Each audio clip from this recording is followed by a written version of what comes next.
Yes, absolutely. Okay, so I've now got the recording on. There's Louis just coming in. So again, welcome everybody, and thanks for joining us tonight with Chris from Bid Management, who's going to guide us towards winning more tenders, navigating and winning public sector tenders. Chris was on, we were just talking this before, almost a year ago, and back by popular demand. And one of the things I was just saying to Chris before we opened up the room was more and more small businesses are starting to really look towards tenders. Maybe that's because other sectors in construction are starting to slow down. So it's definitely the right time. So another couple of answers have come through here. Sonny's a great one there, locating the right tenders, absolutely. He's also said understanding frameworks. That's a really good one. Sometimes the frameworks can be really quite confusing. Is it a tender? Is it not? Am I just a supplier? We might also want to look, if I've got time, about sort of an approved suppliers list rather than going for tenders. So without further ado, I will shut up. I will hand over to Chris. If you've got any questions, either leave them to the end or kind of stick them in the chat box, and I'll kind of field the questions, Chris, and just sort of feed them to you as they start coming in. So, Chris, thanks again for joining us. Over to you. Tell us how to get bloody money. Amazing. Well, thanks for the warm welcome, Stuart. And thanks again for the opportunity to have a chat all things exciting world of public sector tenders. Interestingly, Stuart, I've had you remember last year we called this session "Love Me Tenders." Yeah, you're smiling. So interestingly, someone that I know that's got a procurement background has set up a company called Love Me Tender. So basically using AI to help the procurement teams write tenders. So interesting how they've should have trademarked it before anyone else got wind of it. I was going to trademark it, but there was a guy that done it before me. I can't remember what his name was. An American dude, Elvis Presley, I Yeah, think it was. I think he maybe trademarked it before me. possibly, but yes, just always an interesting tidbit before we get started. So, um, yeah, I mean, I didn't want this to be death by PowerPoint. From memory, last time we got some great questions as we went. But it would be good to kind of, as we're going, if you've got any questions and it fits with kind of what we're talking about. Obviously, you get, Stuart can kind of field those for you rather than it just be me talking at you. It'd be interesting to kind of like bring to life some of the things that we're going to talk about. And I know a number of you are going for tenders as well. And obviously, the point is that I'll share kind of insights and knowledge that we've kind of built up over the years. So what I want to go through is, kind of what is the public sector and how does it buy things? Just as a starter, make sure everyone's on the same alignment. Thankfully, I've got how you can find tender opportunities as well in there.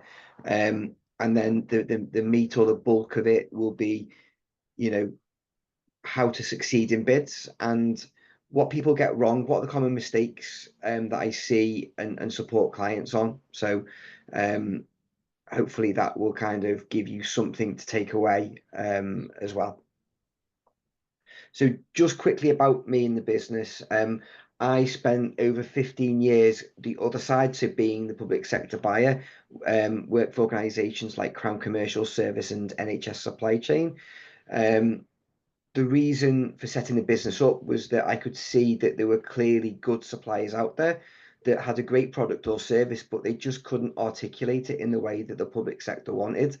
And then that consequence meant that the public sector was constantly getting the same suppliers, potentially not delivering value for money, potentially not giving them the service that they wanted. So that's why I set the business up 5-6 years ago. We have a success rate of 75% across a range of categories and industries, construction being one of them, IT, professional services, and healthcare. And I just thrown in at the bottom, We are successful going for frameworks ourselves. So, as well as having clients, we go for public sector tenders ourselves, and we're based in the Northwest in Liverpool, and we've been successful on a few frameworks ourselves for providing bid and social value support to SMEs in the Sefton, Knowsley and St Helens region. Fantastic. So some of you will probably know this, but the public sector, when it spends money on goods and services, they have to go out to tender. And depending on the value of the tender, the more complex and the more kind of requirements and the longer it's going to take. The government and the public sector spends in excess of £400 billion. That's a staggering amount. And of that, 35 billion is on construction. And I was saying to Stuart beforehand, since January 24, there have been 68,000 opportunities for under 100k, so 100k contracts or frameworks, and then a further 46,000 between 100 and 500k. Now, appreciating construction is quite a wide category area with the loads of different things, including groundworks and other things. But I guess the point of highlighting that is that there's opportunities out there across England, Wales and Scotland. So there are over 40,000 different public sector organisations, ranging from the MOD, who are the biggest spender, all the way through to your local school. So those are your potential clients or your potential market. To make things more complicated, there is no one route to market. So if you're a construction supplier, you don't know what to do, because what the reality of it is that if I am your local council, I can go out to tender myself and put a framework or a contract into place. I can use a framework provider. So, for example, people might have heard of YPO or ESPO or NEPO from the point of view of local authorities, or if I'm in the NHS, I could use an NHS supply chain framework. But there are so many frameworks out there that I, as a local authority, could access.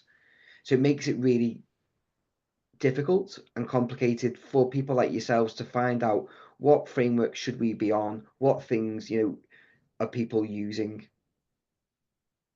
The other thing to kind of throw into the mix, I don't know how many people have heard of social value in the or kind of carbon reduction plans and net zero, but that is becoming increasingly important from a social value perspective. Central government departments have to kind of use 10% of their weighting on social value. We saw a tender about 18 months ago for somewhere in Manchester, and they had given social value at 30%.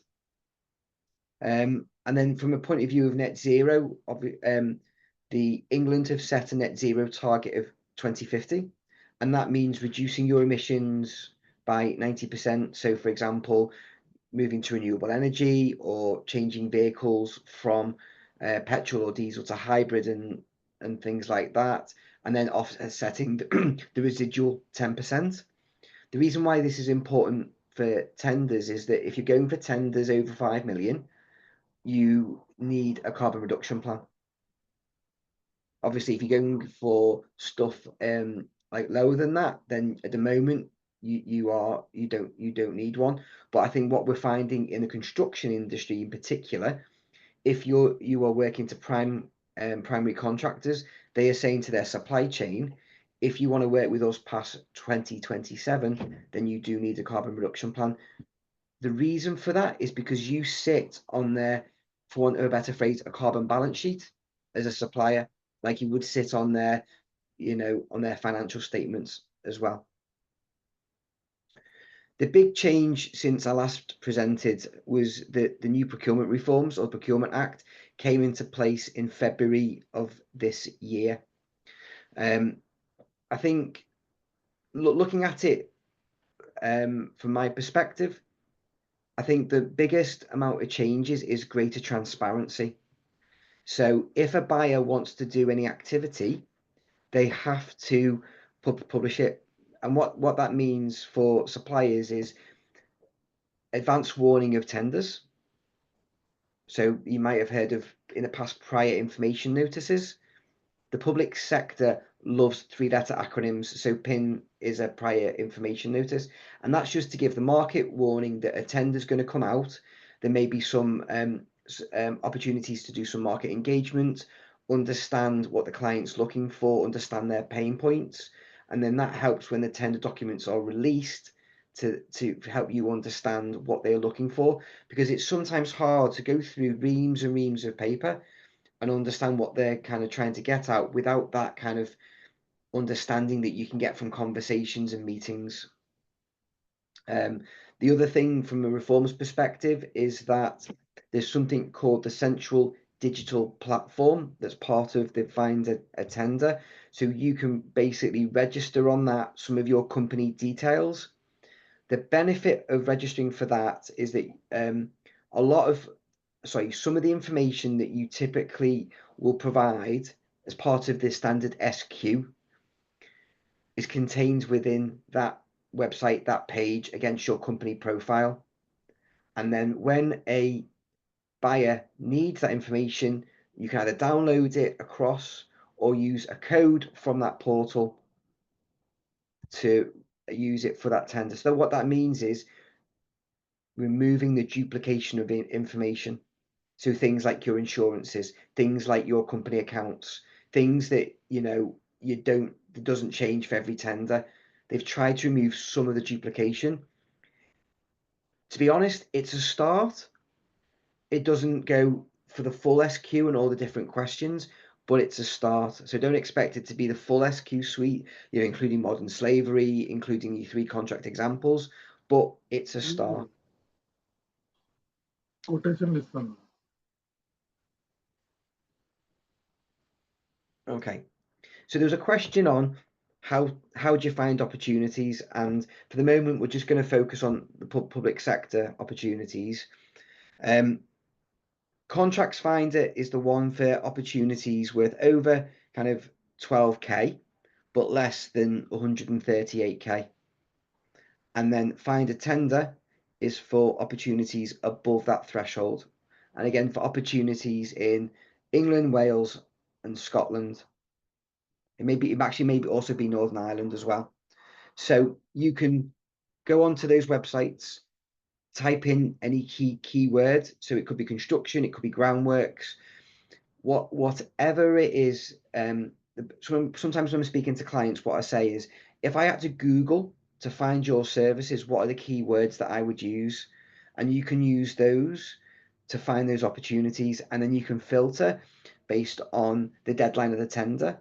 You can do it based on the value, the location, the stage. So you can just do it on live tenders. You could do it on tenders that are doing kind of prior information notices. It does give you a lot of information. I think what you will evolve to potentially do is, rather than using keywords, you will use what's called CPV codes. CPV codes are common procurement vocabulary, and what that means is for every kind of product or service, there's usually a number of digits that is used to classify that product, and you can, or service, sorry. Stuart, you got a question? I was I was going to wait. Just one thing, you've put a couple of names up here for Contract Pro and Tender Base. One of the couple of the people that couldn't make it tonight, a couple of them have sent questions through that are quite relative here. Sure. Where do you find out about private sector contracts? Yeah. Okay. So from a private contracts perspective, I think two things I'd probably comment. One is it is about who in relationships, or people that can introduce you through natural networking and business development. In terms of the best one that I've best paid for tender portal that I've seen for private or commercial use is probably the BIP Solutions tracker. But it is more expensive than the ones I've put on the slide there. So it's just understanding the benefits of each of the portals, and the reason I've included those paid for, what I found even for myself before I used the paid, is that there is, when you're using keywords or just CPV codes, you can get a whole raft of information. If I pick a category that I did for a potential client maybe 2-3 months ago, it was they were auditors. So I used Find a Tender service for, and kind of looked at, say, January 24 to present day. 700 opportunities came about, and that was using the word internal and audit. But what it brought back was internal, anything with internal, so even like internal windows and doors, and audit would bring an external audit and things like that. I then used one of the paid for, so down from 700, it brought 70 accurate opportunities. So there is some benefit to looking at tender portals, because as well as live opportunities and getting daily alerts, you can also look at the buyer, look at your recent contracts that they've awarded, who are their potentially competitors, who've got the current contract. So there's a lot of intelligence that you can use on these portals, as well as making it quicker to find relevant opportunities. But if you don't have the budget for that, then start off, with Contracts Finder or the Finder Tender, depending on the value of contract. Does that make sense? Yeah, cool. It does. Thank you. So if we think about the bid process, we've used a tender portal, and we found some opportunities, or we've had a daily alert, we've clicked on the link and looked at the opportunity, and we've said that looks good.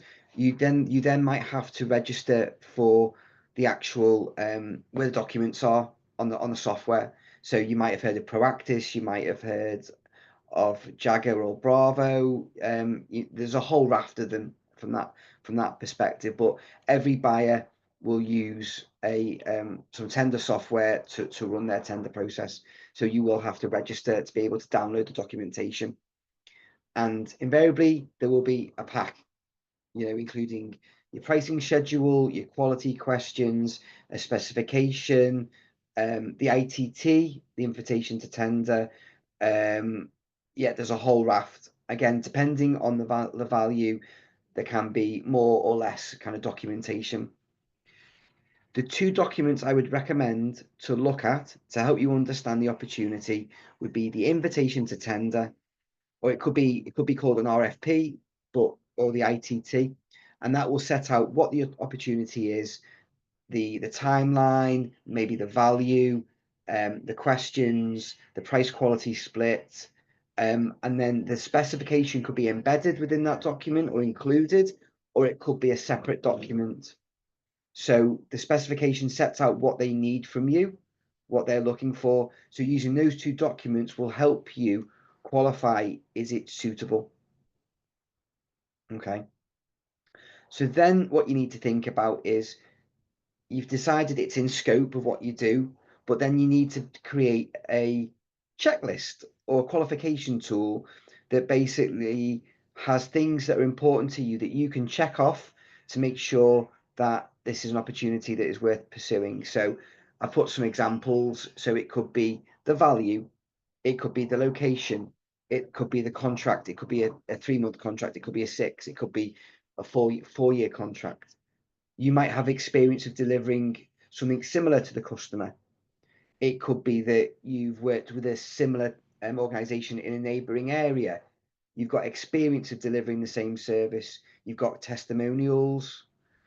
These are the things that you need to think about as part of deciding whether or not you go for it. Does it align to your strategy, your overall business strategy? Is it the type of customer that you want?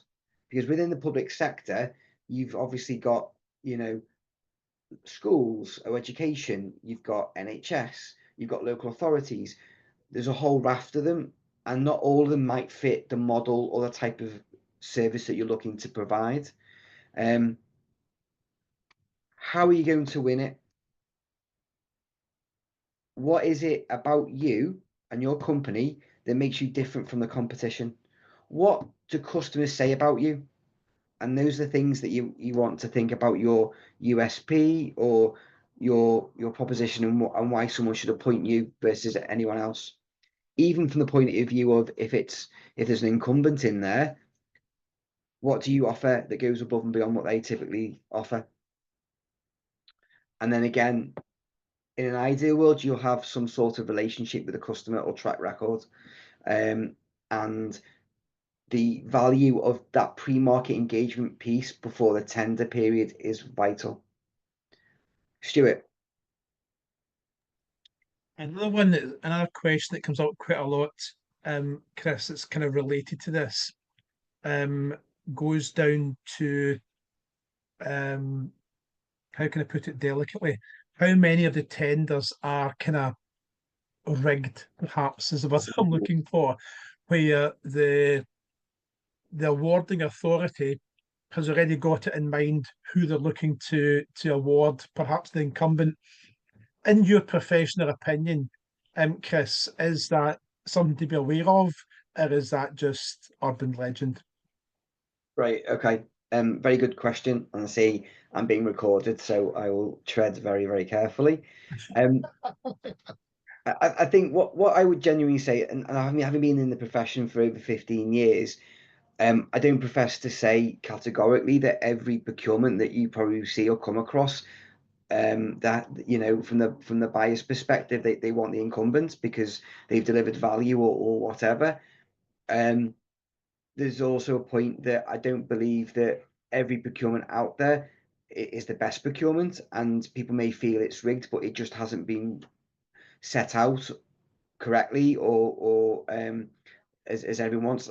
Like yourself, sometimes you have a work with a client and it maybe doesn't go as you want. It's the same with tenders that go out there. But I think the point with qualifying a bid, and you won't necessarily always be able to speak to the client before it comes in, but if you can do research to understand who's currently in there, what type of service have they given, you can maybe decide if it's still worth going for. One of the tools that you've got at your disposal is something called, again, it's another 3-letter acronym, but it's called FOI, and that's freedom of information. So what you can do, again, as part of market engagement or when before a tender is released, you can write some questions and ask some questions. So you can potentially ask for the previous tender documentation, so you can understand their specification. You can understand their pain points and the quality questions. You can understand maybe the KPIs. You might also ask, and I can't say with full confirmation that you'll get it, but you could ask for the supplier's adherence to those KPIs, those contractual KPIs, and that will give you a feel as to how that supplier is performing. So again, there is intelligence out there that you can potentially get ahead of that bid going out. I think the important thing with qualifying a bid, don't necessarily go for everything. Less genuinely is more. There's a lot of people that will just go for everything, hoping things land, and that can work. But let's be fair here. Your time is precious. You've got businesses to run. You've got other leads to get in through the door. You've got your day-to-day stuff. It goes like above and beyond what you're doing. So sometimes it's best to deliver or develop a qualification tool that means that you go for stuff that you've got a better chance of winning and doing that less, and then build blocks through that as part of a strategy. Okay. So one of the things that we work on once we've qualified a bid with a client will be then, we talked a little bit about it before, your bid strategy, which is why the buyer should appoint you to do the work for them. And basically, we typically suggest that you think about 3 or 5 of them.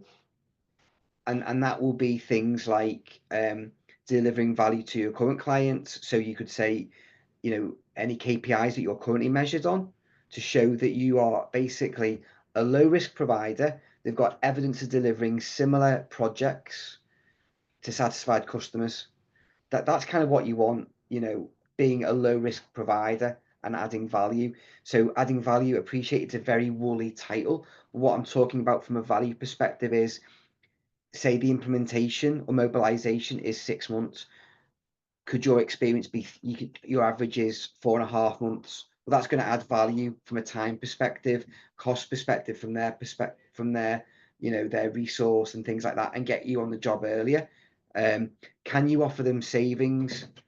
So from the point of view of better use of resource, better use of materials, or a better general return on investment in terms of looking at their supply chain or some of their products that they've used previously and looking for longer term payback.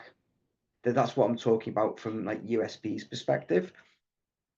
Also talking about like a timeline. Usually that can be anywhere from 2 weeks to 4 weeks. So all it is basically saying who's doing what during that process, and how many drafts are we going to do, or how many attempts at writing it are we going to do, who's responsible for the pricing, who's responsible for the T's and C's, and things like that. Are we going to have someone that ultimately reviews it? And I appreciate there's probably be people on the call today that all those roles and responsibilities probably sit with you. If you do have people that could come and support you with little tasks and things like that, or even, and we'll get onto this a little bit later, reviewing things for you and just checking it, because invariably a lot of people will be doing this after work. We'll be doing bids after work, and you'll have had probably a chocker day balancing a number of things, so you can make mistakes. So having someone with a clear mind that can just check things for you or add things to you would be probably advantageous. Again, this needs to be proportionate, so I wouldn't suggest doing all of this for a 20 or 30k project. There's just some ideas in there that you can think about, developing a very simple process from the point of view of the risks. And when I'm talking about risk, I'm talking about the risks of being able to put a really good bid in. So that's kind of time and resource. But also, if you won it, could you deliver it? Would you have to bring more resource in? Would you need to invest, get more money in? What are the risks from those two angles? And just have them in mind as you're going through the process. Add to them or mitigate them, close them down, whatever you need to do. And obviously competitors could be a big one. Who else potentially will go for this opportunity? What are their strengths? Will they go heavy on price as a loss leader, or are they quality driven? So we need to make sure that we've got relevant examples and evidence of meeting or beating this client's specification. So yeah, as I say, this is kind of best practice. This is done usually after you've qualified it. In an ideal world, with people that can support you through it, so everyone's on the same page. But you may then need to water this down depending on who can help and what you've got to do. Stuart. Yeah, I'm just trying to throw the questions in as you're hitting the topics, and you mentioned price there, right? And this comes up a lot where, and this includes us, where we're concerned that it might be a race to the bottom, Yeah. and the decision's going to be made purely based on price. Because as we know, when anything that's done by a public authority, it's down to the taxpayer's purse, isn't it? And God knows we know that public sector don't waste money. Chris, when we're looking at the weighting, right, what percentage figure would indicate that this tender is heavily weighted on price? Is it kind of 20, 30%? In other words, if we were looking at a tender that was heavily weighted on price, what figure should we be looking at so as we know when to walk away?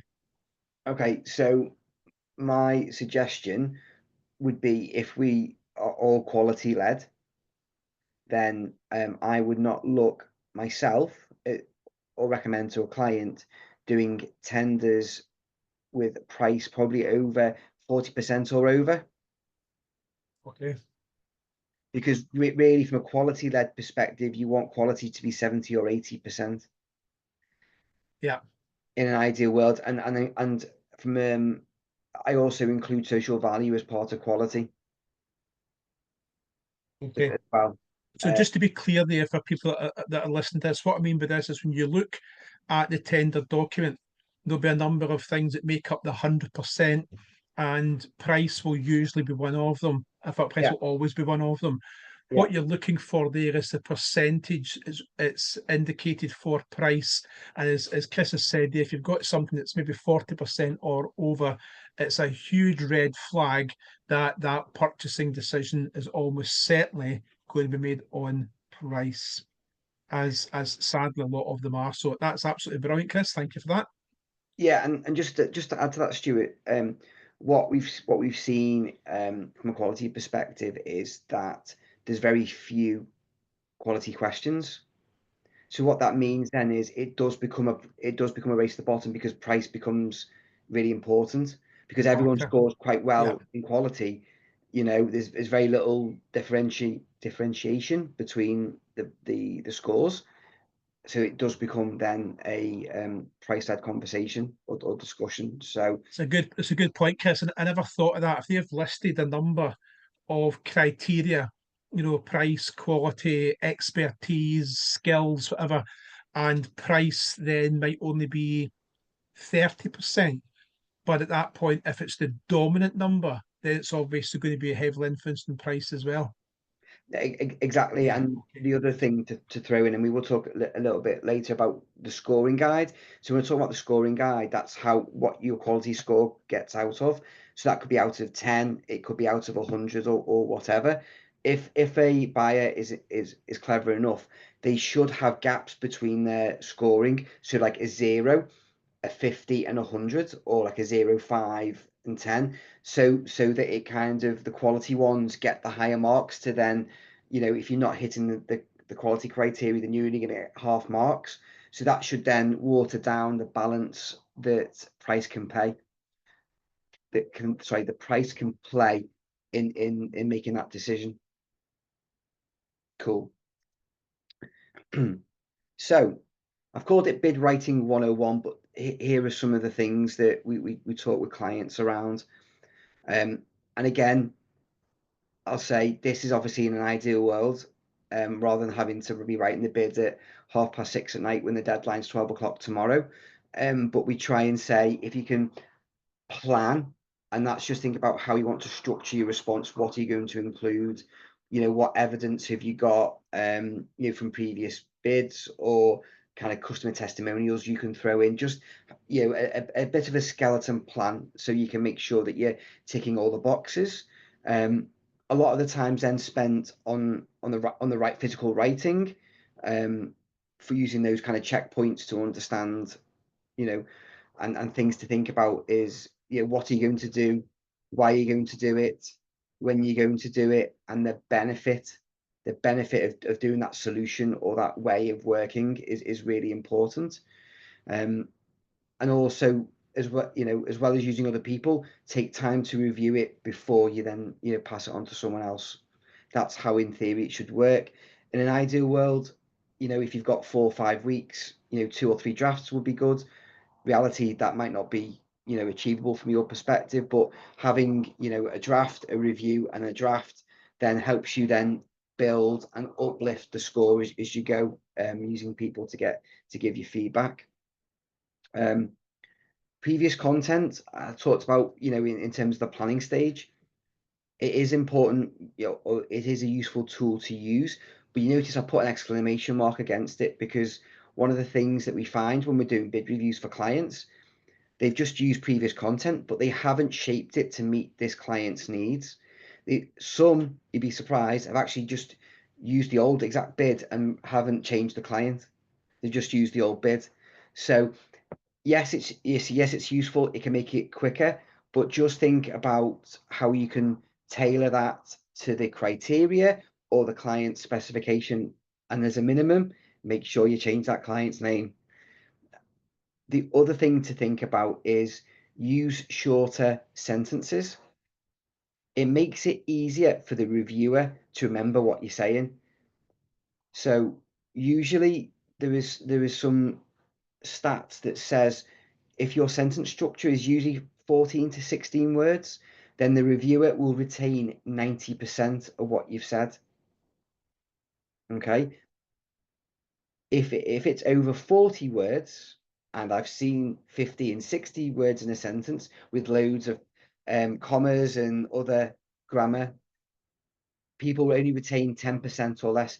It could be the most amazing sentence with loads of different bits, but it's about keeping it simple and to the point.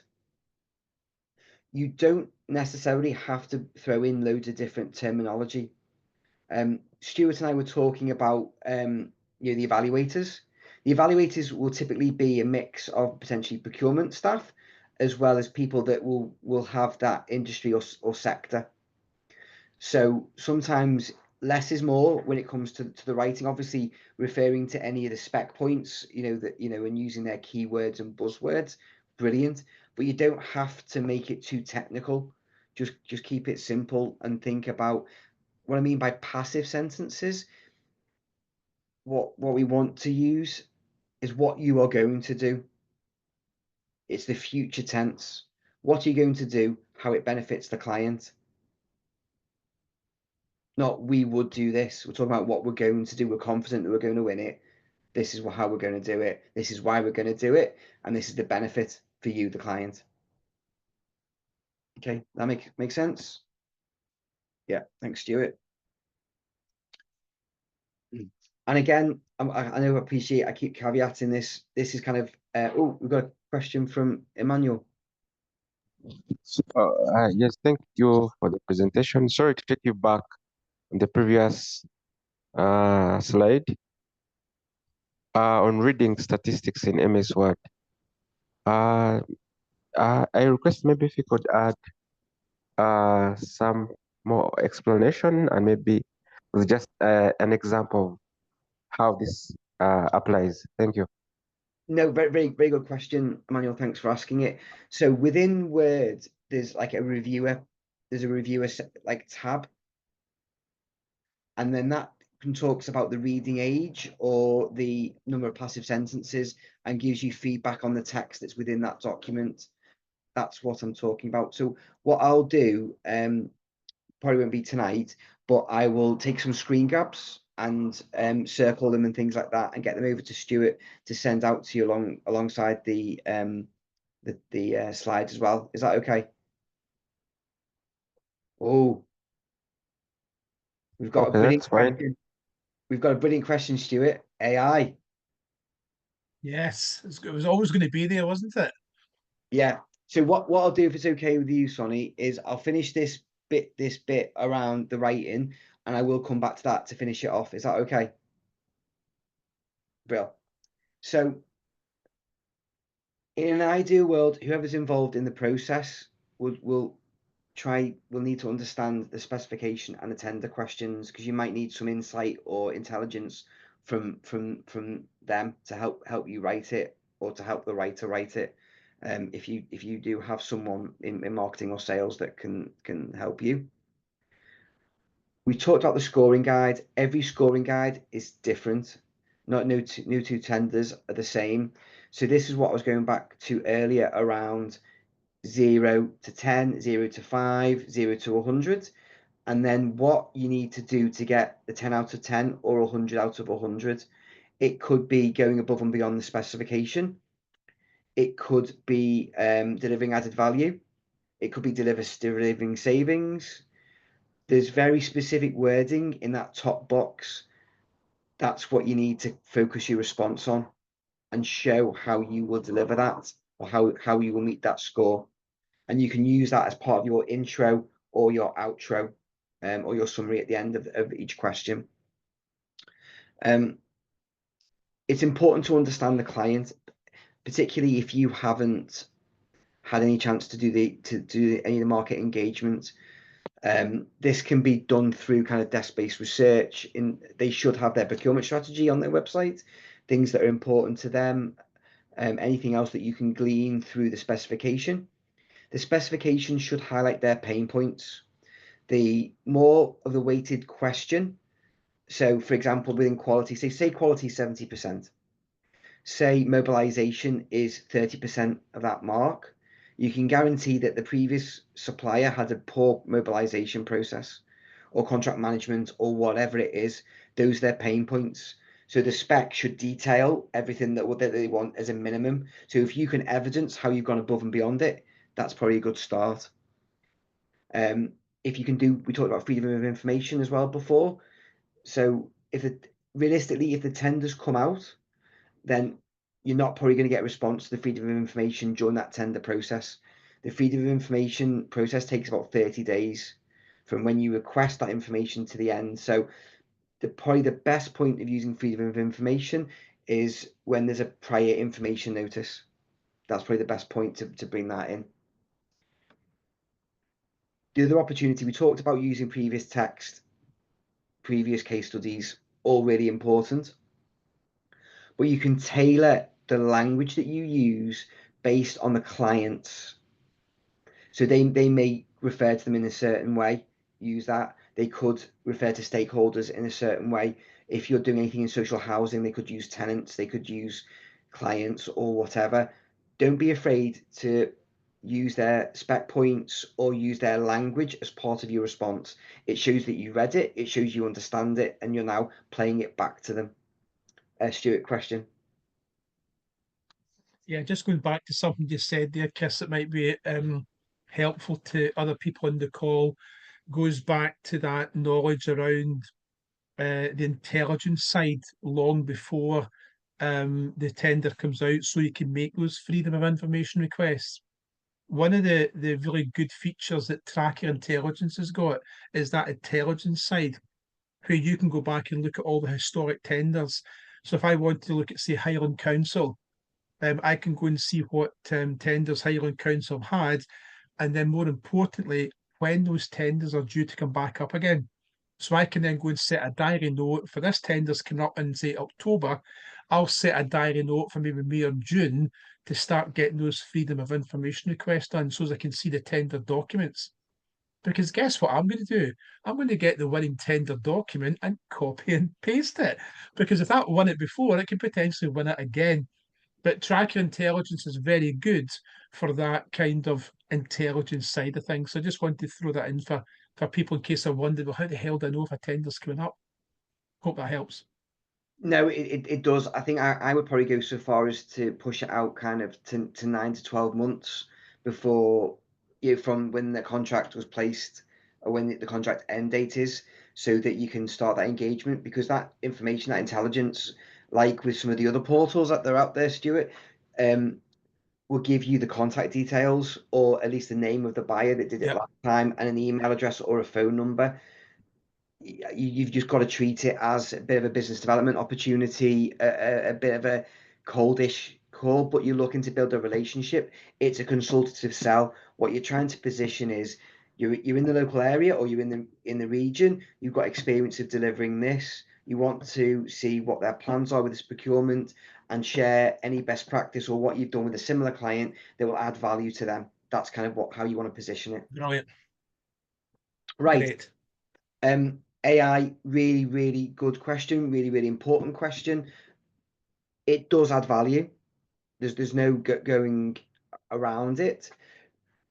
I would have caution about using it to submit a bid.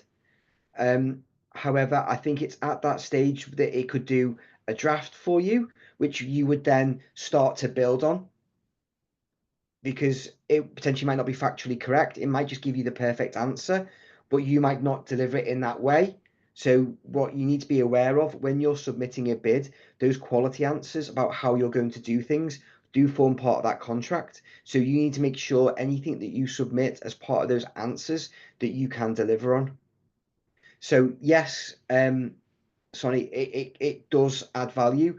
I would use it if you're stuck about how to structure it. I would use it to help you start the answer and draft the first draft. Be careful about putting any of the client's information into a portal, into an AI. Some of them state that can't happen because it then becomes open, potentially depending on the platform that you are using, and they don't want that information going out more widely. But there are software out there ranging, from a couple of grand upwards, that can help. Okay, so we talked about just with the dashes that yeah, good point, Stuart. So regardless, I think of who's involved in your bid process, it's really important before that bid is submitted that someone just checks over whoever's done the work. Sometimes you can't see the wood for the trees. Sometimes you might have made a simple mistake that will exclude you from it, like a mandatory requirement. You might have ticked no without realizing that you do meet it. It can be that simple, particularly if you're working, past 7 o'clock, like probably a lot of you are with these opportunities. So just have someone to sense check it, I think is my point here. Who, even if you can get someone from your friends and family and treat them to a few beers or something. I talked briefly before about social value in tenders becoming increasingly important.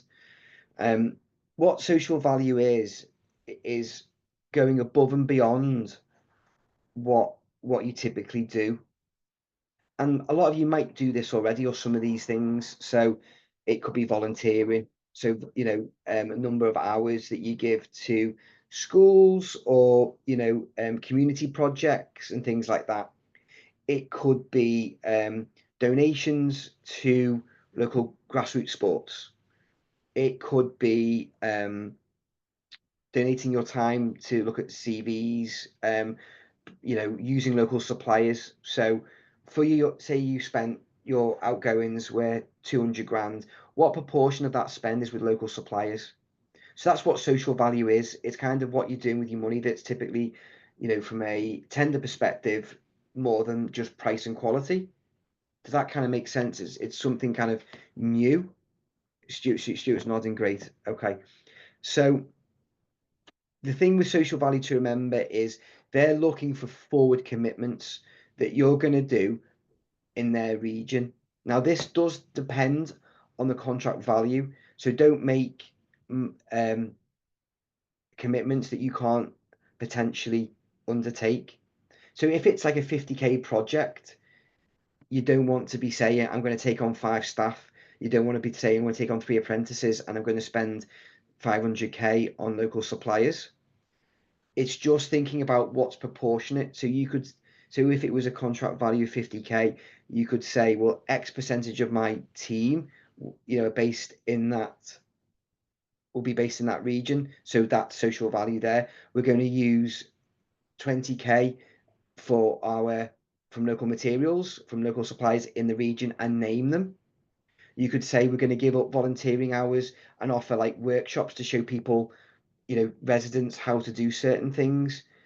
There's loads of different ways of doing it. The important thing is try and have it where you can get someone that owns it for you, someone that's passionate about it.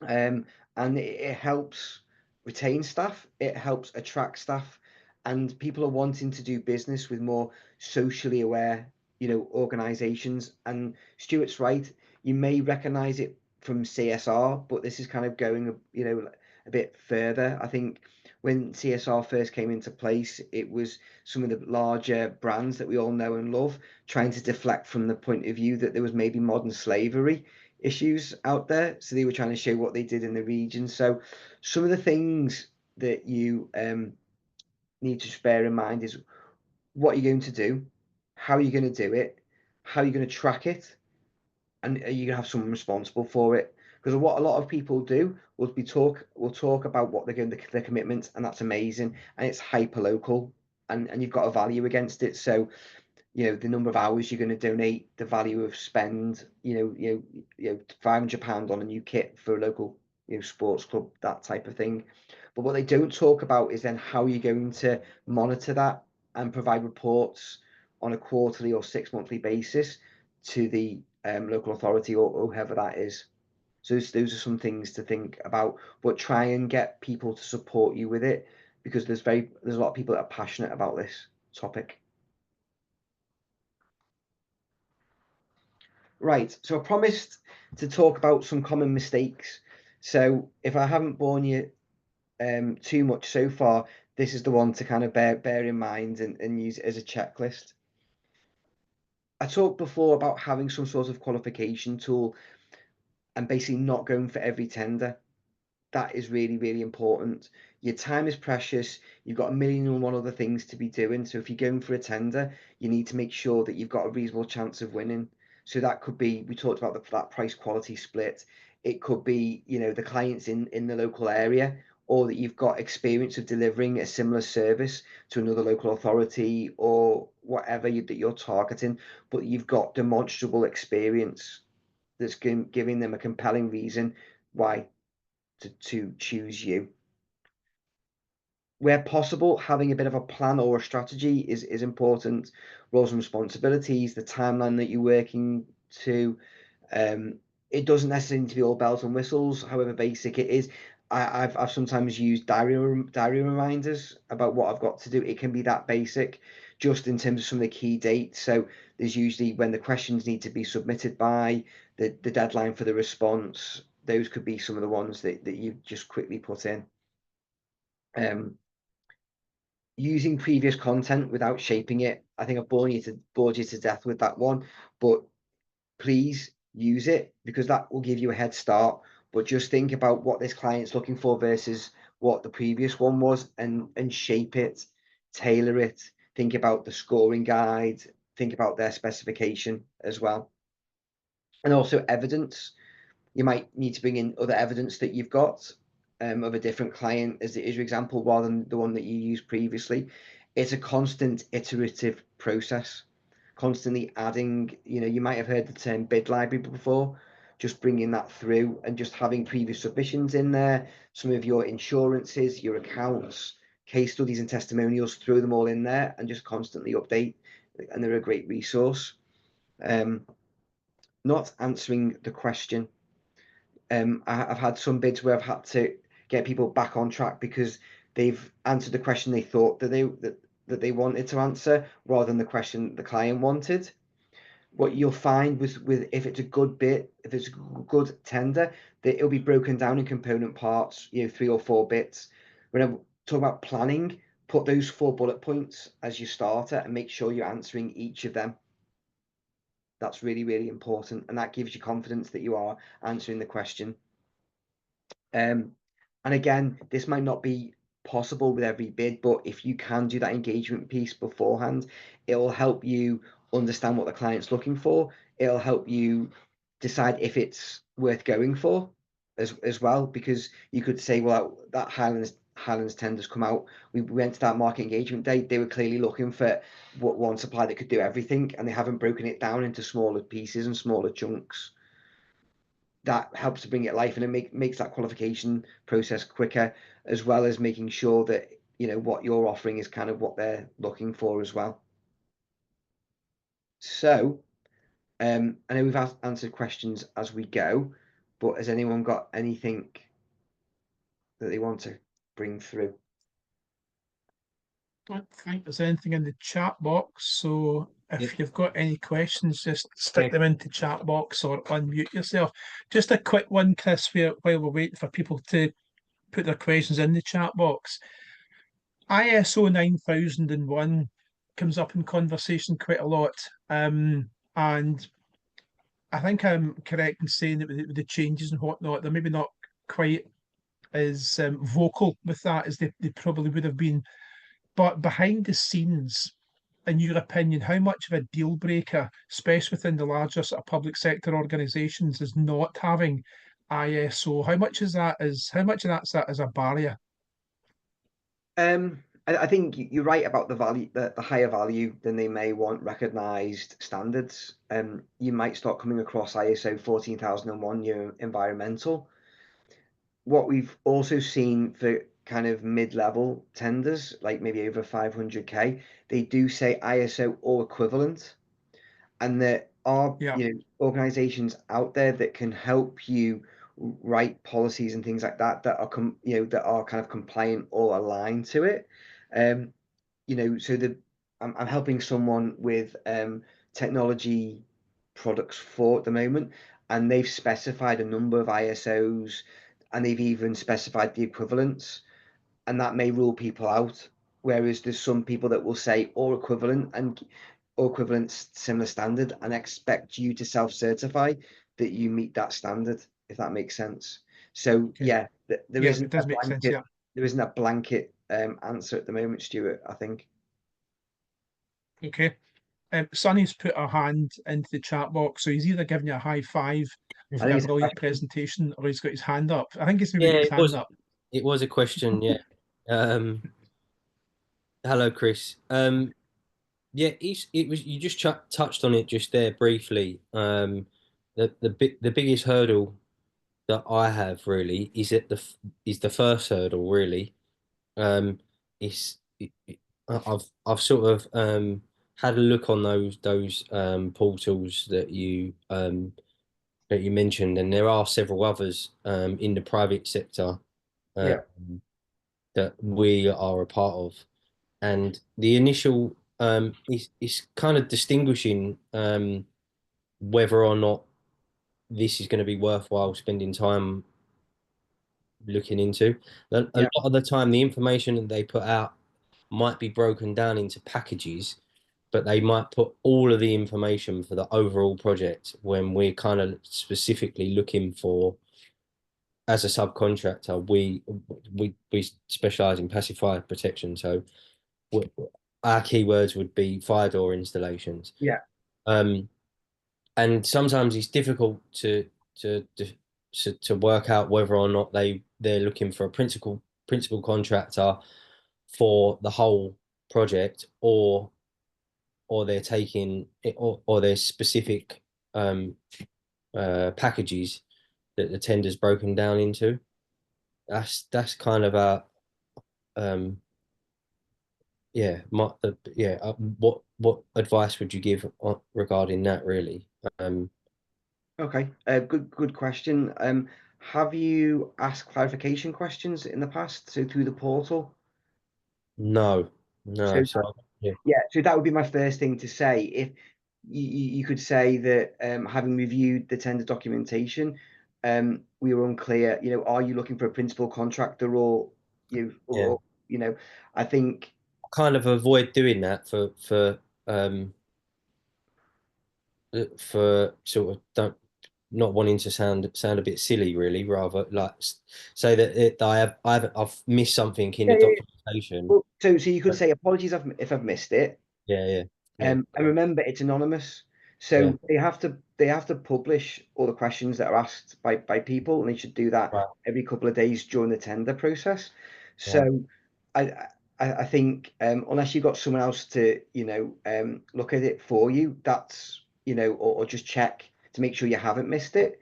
Um, then it should be, in an ideal world, it should be set out for you. If you can't glean that, then they've made it potentially too complicated, or they've not made it clear enough and use simple language to set out what they are looking for, and whatever.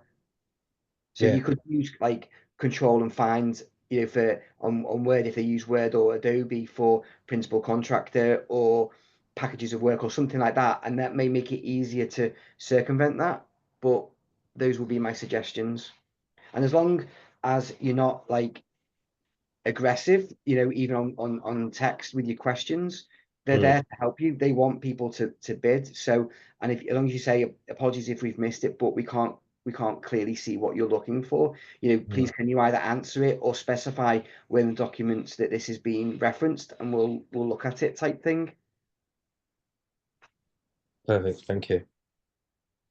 Sonny, one of the things that we've seen recently sometimes is don't assume that they're always right. I mean, we've seen a couple recently where the text has been so ambiguous or misleading or contradictory, that it's to the point of being embarrassing.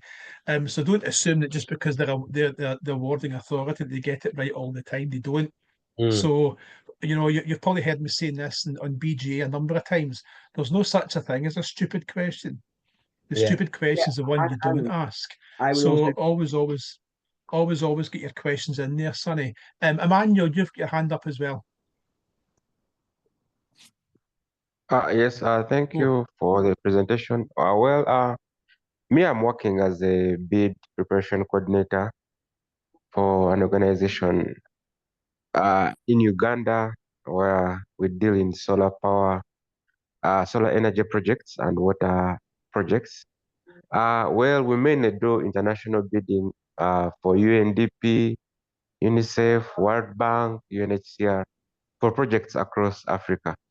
okay. So when I take you back to the qualification tool, now, like us who do bidding for various organizations in countries, when it comes to qualification tool, do you advise me to come up like with a general qualification tool that maybe looks at the general eligibility of the or maybe the administrative documentation required, or the technical documentation required, all the technicalities of all the 10 and all that.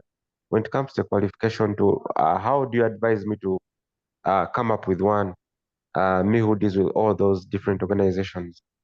Okay, no, good question, thank you. So I think it's got to be proportionate, and and it's got to be the key information. So my question back to you would be, are you qualifying it and giving a recommendation, or are you providing some information and someone else is qualifying it? If it's someone else that's doing the qualification, it's kind of thinking, what information do they, need to see very quickly? From that perspective. So, it could be the price quality. It could be, as you say, looking through the specification and seeing if there's certain ISO standards and things like that. It's just crossing over where you think, the deal breakers are, and how much time that you've got to be able to kind of go through that yourself. But as a minimum, I would think about the overall opportunity and any kind of mandatory requirements in the specification. I think that would be a good start, and a kind of summary of what the opportunity is.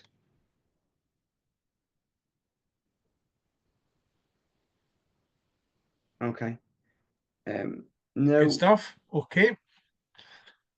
Don't think there's any other questions. Chris, am I correct in saying that you'll send me tomorrow this presentation so that I can forward it on to everybody?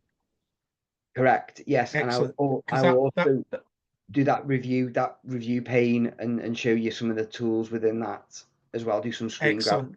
from that. Excellent. So if you can do that, the screen grabs plus the presentation, because it's obviously got all your contact details as well. I'll email that to everybody tomorrow. And plus the recording as well will be on the YouTube channel. So if you want to go back and do refresh your memory or pass it on to somebody that couldn't make it, that would be great. Okay, before we wrap up, is there any other questions that anybody's got? Are we all quite happy now? We can go and tender to win. Do you know what, Chris? I was looking at this and going, yes, listen to Chris before, but there's always stuff where you think we're not doing this. We're not doing this. I mean, less is more. Yet some of the tenders that we've put in, the poor awarding authorities probably still try to read them. Right. I think we've really need to start looking at the content side of things. So I've taken tons of this. So thanks very much for that. I'm sure everybody else has. So I don't think there's any other questions. So we'll wrap up at Sorry, that. sorry. Chris, thanks very much for coming along again. One last thing. A Sorry. huge thank you. Oh, Oh, sorry, who's that? Sonny, crack yeah, on. sorry, Chris. Just before you go, I think we spoke. I have watched one of your calls last year, and I think we did have a conversation. Yeah. Just remind me what the services that you Bid Management provide. I mean, where do you come in terms of? I mean, all that information was useful, but are you bid writing? Is that your expertise, or where do you come in that process? Yeah, well, I was conscious of doing too much of a sales pitch, but as you've asked the question, I feel that I can come in on that. But it's the whole thing. We do a range of services. We can help you with the kind of the pre-market engagement.